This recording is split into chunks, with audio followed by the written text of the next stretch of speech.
on 10, mad at him. So I have to bring that back down and put him back in a party mood. So it makes my job a little harder initially. But when I first walk in the room, I just see what everybody vibing to. But once I'm on the deck, what I do is I run a few different genres, time, age, 90s songs, 2000s, presents, just to see while they vibing, drinking, just setting the mood, see what they're looking for. Welcome to Talk2Chante, where you talk to Chante. But today, we're switching things up a little bit. We're on the DJ Khaaliq Show. Talk2Chante, DJ Khaaliq. Come on, you guys. How you doing? I'm fine. How are you? I love the intro. I'm doing pretty good. You guys, today we have DJ Khaaliq, the one and only, the greatest, the hottest DJ, straight from Chicago, Illinois. DJ Khaaliq, you ready to talk to Chante? So what they don't know is I talk to Chante all the time, and talking to Chante is a beautiful thing. It's a little taxing, but it's beautiful. Clock it, honey. Okay. Clock it, honey. Can you do this? Clock it. You said to clock it. But I don't think a grown man should be doing that. So why are you doing it? I'm just saying. I was just trying to see where you were going with it. Okay, understandable. Okay, so DJ Khaaliq. If you guys didn't know, his real name is Keevin. Keevin, how on God's green earth did you finesse Khaaliq with Keevin? How did that transpire? One doesn't have anything to do with the other. Keevin is my birth name. Khaaliq is, when I started, I wanted to name my group, which we were a group at the time, and I wanted a good name. So I believe in good names. So it's one of the 99 attributes of Allah. It means one who creates something from nothing. So it's a creator. That's what Khaaliq means. Wow, the more you know, because Khaaliq is everywhere. If you guys can only see what I see, it's everywhere. I had no idea, but the more we know. Thanks, Khaaliq. You gonna be kissing all night? Maybe. Okay. Okay. Khaaliq, you started DJing in the late 80s and you decided to go pro around the 1990s. When you went pro, Jam Master Jay was a very, very, very big influence. May his soul rest in peace. What did you take from Jam Master Jay to be able to be so incredible on the turntables? Because you are a master, like Jay. So Jam Master Jay was probably my biggest influence just because I was a super Run DMC fan. So I got a couple little tricks I do when I'm DJing that reminds me of who I am. But in the influence, I didn't want to be a party DJ. I wanted to be a show DJ. I wanted to have we had a rap group, and I was the DJ behind the rap group doing the woo-woo-woo. So that, through the 90s, didn't take off like we wanted to. So I started throwing parties to buy music equipment, keyboards and DJ equipment, stuff like that. So the parties turned into that. People booking me and things like that. But as an influence, he probably my number one influence just because he was a show DJ. And he was the DJ for the group that I was most fond of. Right, and you met him on multiple occasions, correct? Yes. How was it?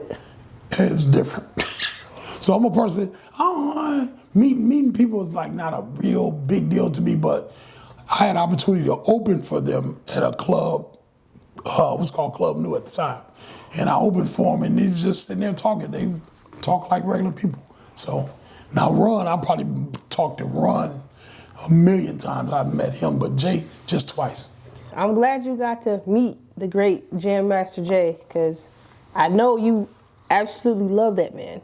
Oh, yeah, definitely. Again, may his soul rest in peace. Okay, Khaaliq, you recently performed at Love on the Lawn in Elgin, Illinois.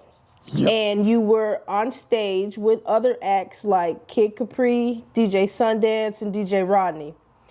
Now, from that crowd, which was up and down, who do you prefer to DJ for? The older crowd or the newer generation? If it was my preference, I think any DJ want to perform for a crowd that's their crowd. So somewhere about my age group. Only problem with that, in my age group, they don't really go out some more. They don't go out as much, so probably anywhere between 30 on the low side up till probably 45. That's my preferred crowd, but I can play for whoever. A good DJ is prepared for whatever. Because people older don't come outside. No, I'm not too tough like that. So, you know, like in a few days, I'll be 56 years old. Damn. And that shocked you? that just turns you upside down. Just you know, blue character, everything. We back? All right, we're back. Yeah, in a few days, I'll be 56 years old. So it is what it is. People in my age really don't go out like they used to. I see. But you're always outside. Yeah. DJ Khaaliq is always outside. He is not a house man. He's an outside man. So, ladies, if you're looking for a man that's going to sit in the house with you, DJ Khaaliq is not the one for you. Sorry. All right, DJ Khaaliq, do you remember your first paid gig and how did it go? Is it really that funny that I'm 56 years old? You just can't let it go? No. 56 is the new 30. Well, no.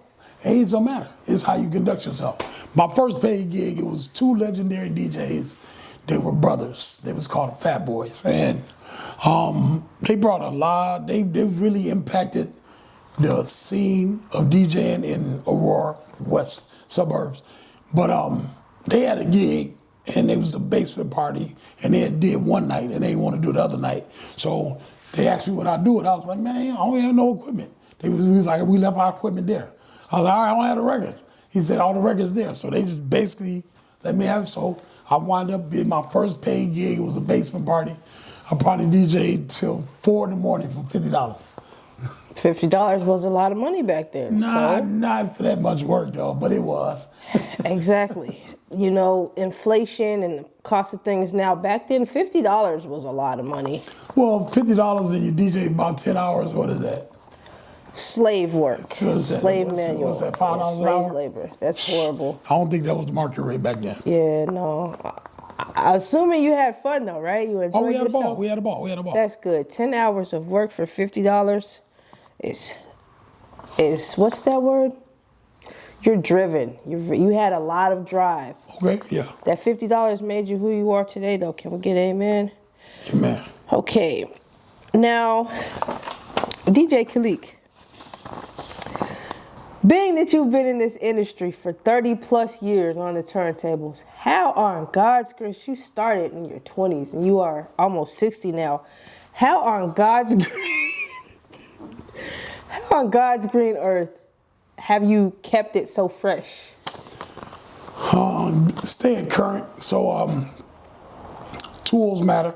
You have to have the proper tools. You know, I started out, we was all on turntables and pitch control, tape decks, stuff like this. So just being up to date with your equipment, up to date with the music, and just being current, up to date with the times, to me, it's not a big deal. A lot of guys in my age group think they can't keep up with the kids, but I'm a person, I'm just as ambitious now as I was when I was 20, so it's just keeping up with the tools mostly. That if you got the proper tools, you know, we went from the turntable to the CDJs to now the controller and the computers.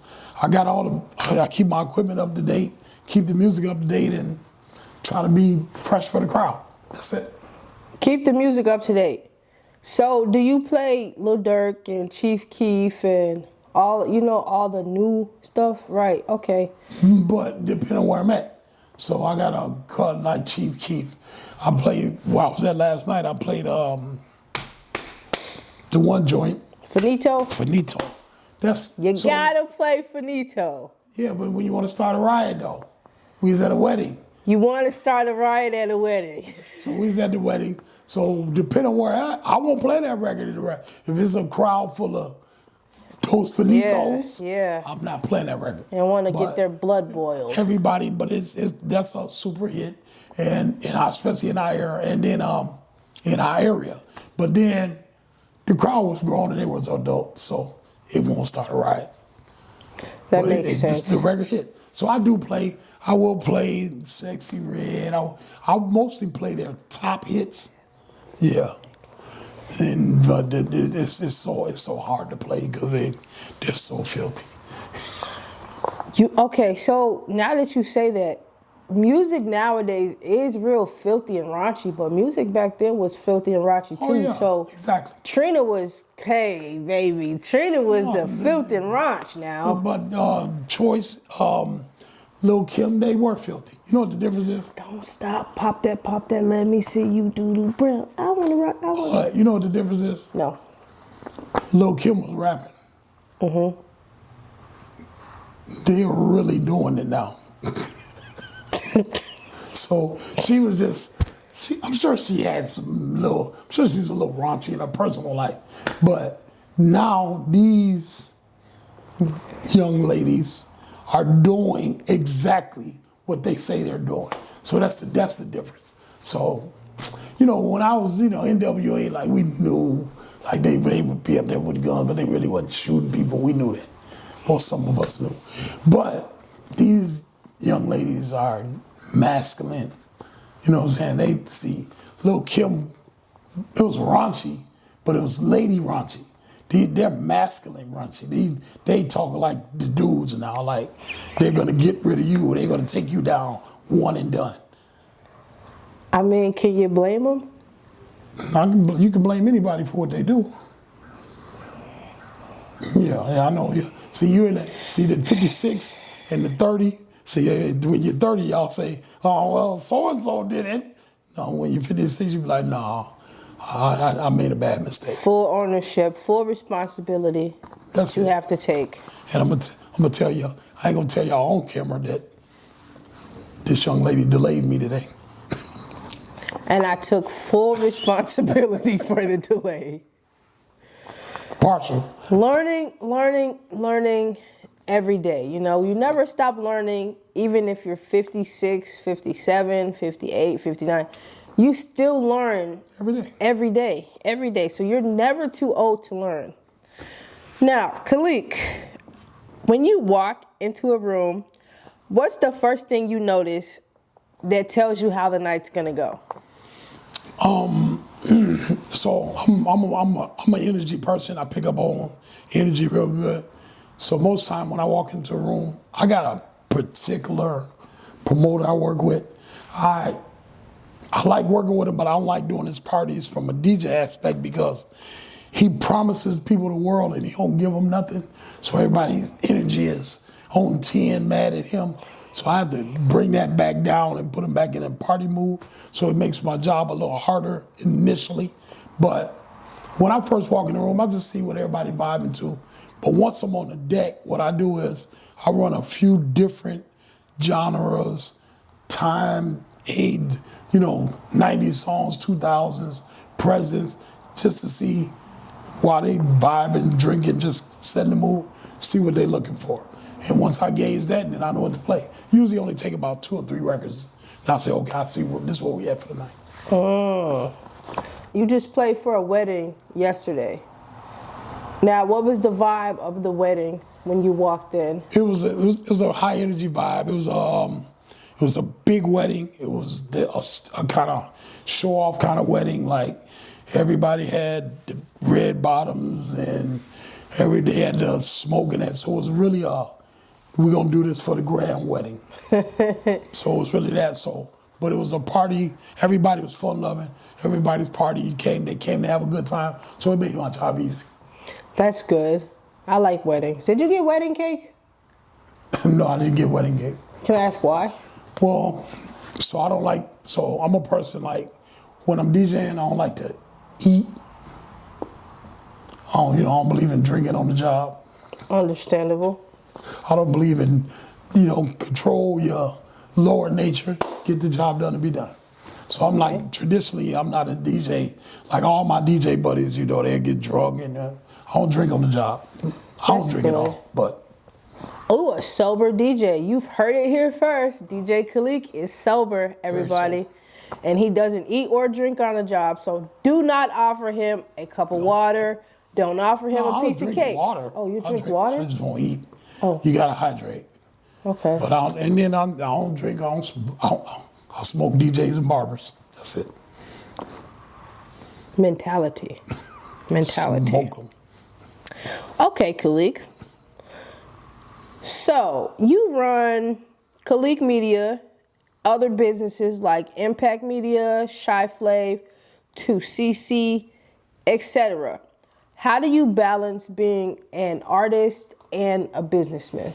So, say just in the entertainment, just with Shy Flav, I tell people, are you a party thrower or a party goer?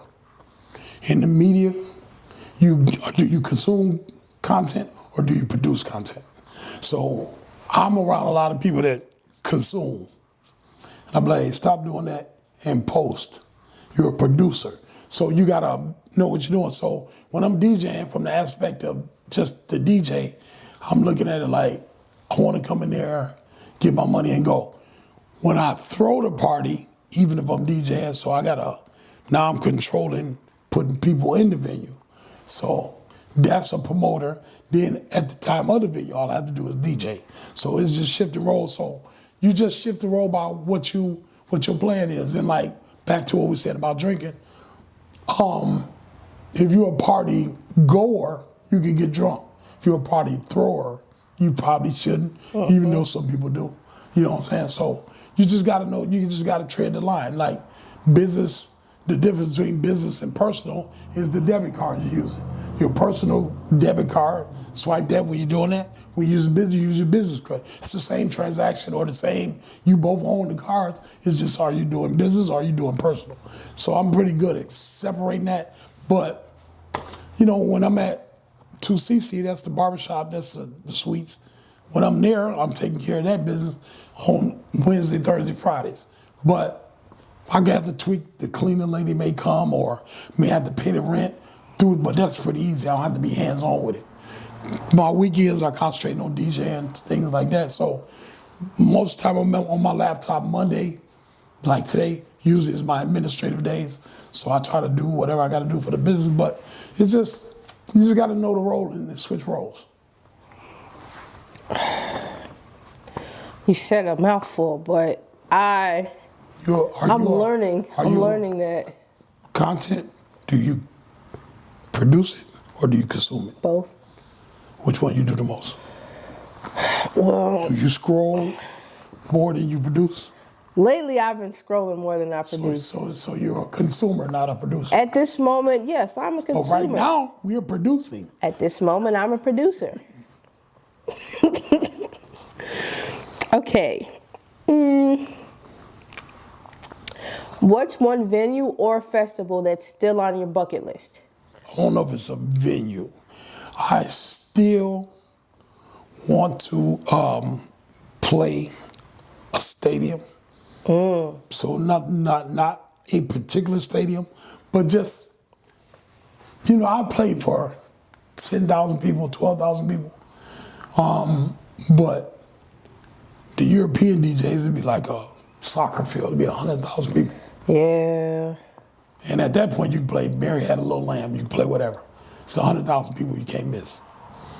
How can you get there?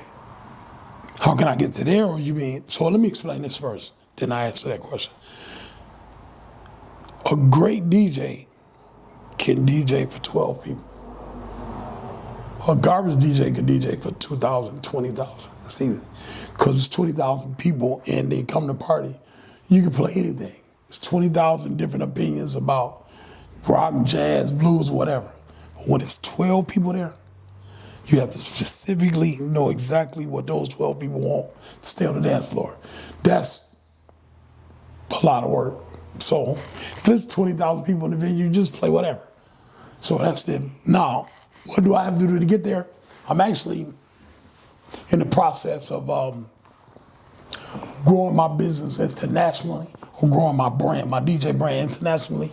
So we're starting a DJ managing group. Me and Brian, I got a buddy named Brian. So I will be the forerunner. So we are we're partnering with a bunch of festivals all over the globe. So I have this list of venues and promoters and nightclubs and whatever.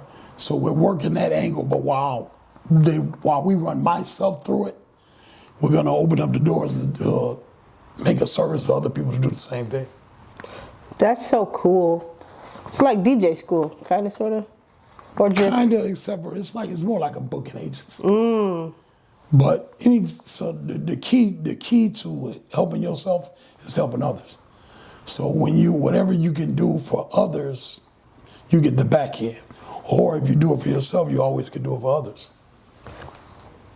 That's true. When is it supposed to launch? We already launched it.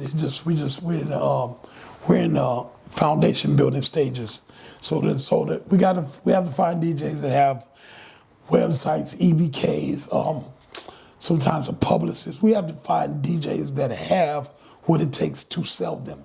So they need electronic press kits. They need a website like this. So it's not hard to find, but the average DJ just got some equipment. He do weddings. He can make a living without a website. You know what I mean? So you want to get DJs that are local household names. Then you can spring them up from there. I'm a DJ, so can I join the party? So you're a DJ? I'm learning. So you know the difference between a barber and a dude with just some clippers? Because I'm a barber. I think I do. The barber has credentials. Yeah, no. So a barber has a schedule. He has clients. He has a place of business. He probably had a business card. Dude with some clippers can cut hair in his kitchen. He can just cut his kids' hair. So you have to do the business to be that. So you don't have, people. I don't have to tell people I'm a DJ. All they gotta do is follow me around. Sooner or later they'll see me DJ. So the act is what you are. You're not what you say you are. You're what you practice. Okay, I am a DJ. Everybody. So if you say I'm a Christian, are you? I'm a Christian DJ. So, but if Jesus never had to say he's a Christian. You just seen his works. That's how you know what a person. See, let me tell you. So let me tell you. If your lights go out, and this guy say, "Oh, I'm an electrician," and he come in there, you show him where the box is, he fiddle around, and the lights don't come on. Then another guy comes in, he don't say nothing. You don't have to tell him what the box is. He back there for 3 minutes, the lights come on. Then he leave. You say, "Oh, he must be an electrician." Yeah. So you know a thing about it works. So I'll just show you my DJ skills. Pretty much what you're saying. It's a whole, got a whole house full of equipment back there. We can see what you're doing. You would make a great DJ, but I think you gotta. Honestly, I don't think DJ is more of my calling. I prefer to leave that to you because I don't feel like I could just deal with people coming up to me all day. Can you play this? Can you play this? It's definitely something. I get irritated fast, okay? It's definitely something to deal with. Or standing up long hours. Nah, that's just not my thing. But thank you for doing that. Anything for you, Chante. Okay, DJ Khaaliq, what's your proudest moment behind the turntables? When I opened for Run DMC. I love Run DMC. That's like, I've been from a kid watching these dudes to the opening and they standing right there and I'm warming the crowd for them. That's a wholehearted moment. I love that. That's a whole nother thing, yeah. Oh, I love that. Yeah. I know you was cheesing and just happy. Had to put your best foot forward, huh? Just warm and tingly on this. Okay. DJ Khaaliq, I have a couple other questions for you, but not too many. So, tell me, what would Jesus do? About what? Anything. In general? Yeah. So what would Jesus do? Okay. I refer to Jesus a lot of times. So anytime someone says something to you or make an accusation about you or call you out your name. It's like they can call you. It don't matter what people call you. What matters is what you answer to. When he was on trial for nothing, he wouldn't speak. And Pontius Pilate, well, I guess you could say, was charging him. He said, why do you have nothing to say for yourself? Jesus said, because I'm not on trial. You are. So I say that to say, if somebody says, oh, I see you stealing, you don't have to reply to that if you know you've not ever been stealing. Because they're judging you. They're on trial. You're not. That's the Jesus. I always tell people, like, why? Like, but that moment is a real big moment. Everybody see. Pontius Pilate did not want to charge him. He was urged on by the Jews to charge him. But Jesus came in, what we call Palm Sunday, whatever that is. He came in and they were celebrating him. Hosanna, Hosanna. Then 5 days later, he was on the cross. Funny how life works. Yeah. But that's my Jesus. Hey, you don't have to respond to that. You should always remember you don't have to respond to everything people tell you. Or even when somebody call you out, you ain't going to say nothing. You're not on trial, they are. I got to keep that in mind. Yeah, you don't have to respond to everything. Okay. Tell me one thing you love about yourself. Yeah. I like that I'm ambitious. I like that my mind is open. I always want to learn. And those two things run together a lot. I don't have any quit. No. That's good. No fold. We're not going to fold. We don't fold. Just keep going. And that's the key to anything, especially business, is consistency, persistence. Just keep going. If you keep going, it'll pop. It'll crack sooner or later. And when it gets toughest, you have children. Yeah. A lot. All women that have children understand this. The closer you get to the delivery, the more painful things are. So anytime things get rough, tough, seem like you can't do it, hold on and keep cracking. It's about you about to give birth. It's gonna pop. So that's how I go. Okay, Khaaliq. I have one more question for you. What's next for DJ Khaaliq? Well, I have a creator's house. So I'm in the development stage. We're actually sitting here. So wow, I had no idea this is a creator's house. Looks nice. Oh, you didn't know that? No, I had no idea. See all the creations? It's so beautiful. You see all these cameras and lights you think they up here? So that's my next big move is it's called Khaaliq's Creator's Crib. So every room is designed to shoot in. We got the cameras. This is the podcast. This is one of the podcasts. We're gonna have 4 sets for the podcast, and they all be movable, and you can make it whatever you want to. On Talk2Chante, I give people their flowers when they're due. And DJ Khaaliq, I feel like your flowers are long overdue. You've been waiting for like 60, 70 years now. And you still on that? You know how people don't receive their flowers while they're here, and then after they're gone, everybody loves them so much, and it's just a big celebration. I'm a firm believer of giving people their flowers while they're still here and they can still receive them. Now, they may not smell good, but they are for you. Yeah, real flowers. Yeah.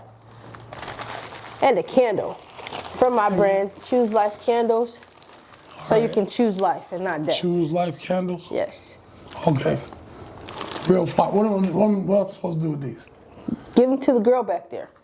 Okay, I'm going to give them to the girl back there. Okay. And the candle too? No, keep the candle for yourself. It's like Let me help you. I know your knees are bad and bending over is a little difficult for someone of your age. So let me help you. See this bag? Choose Life Candle. You see the back? The back stands for semicolon. Semicolon? Semicolon. You know what semicolon means? I know what a semicolon is. Semicolon stands for when an author could have chosen to end the story but chose to continue it. Oh, that's dope. Go ahead, read that. Read that out loud. Go ahead. What if I can't read? You can read. Choose life candles. I can't read the cursive part. John 8:12. That's what it says. Samson's strength. Go ahead, open it. Tell me what that smells like. Strength. Thank you, Jesus. You told me to tell you what it smelled like. Oh. Then you said strength. So I guess I got to say strength too. I don't know what strength smells like.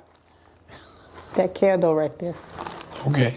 So we got strong candle scent. Yeah, because Samson was a strong black man. So are you. Thank you. So can I tell you something about flowers? Yes. While we're still around? Yes. That's a problem in our community we have to fix. So, you know, we die and then they put the t-shirts with your face on Big them. party, They extravagant. tattoos and all that. Yeah. If you threw a birthday party, you get 50 people. If you at your funeral, you're going to have 5,000. So it's a good thing you work on your flowers while we're still here. That's something we have to normalize in our community. Very, very largely. All right. Well, thank you for talking to Chante and our lovely guest, DJ Khaaliq, on the DJ Khaaliq Show. Any last words?